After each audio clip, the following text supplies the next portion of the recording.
নারীরা যাতে রাগ না করে, নারীদেরকে বুঝ দেওয়ার জন্য আল্লাহ সব নারীদের নামে আলাদা একটা সূরা দিলেন।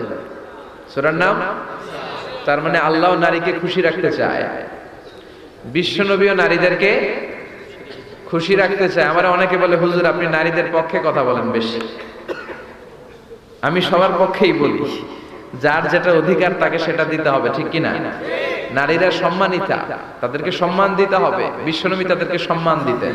মা আয়েশাকে বিশ্বনবী সবসময় আগে সালাম দিতেন। সুবহানাল্লাহ পড়ে।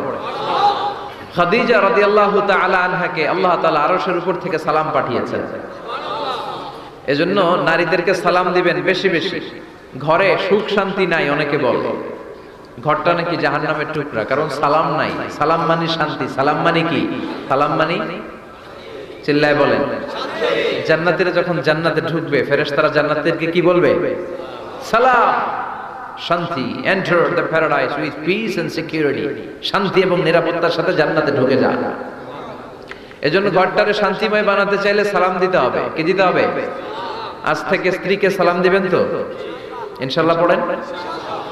আমার মাইকের আওয়াজ যদি বোনদের কানে যায়, মাদের কানে যায়, আপনাদেরও বলি, আপনারাও আগে আগে সালাম দিবেন।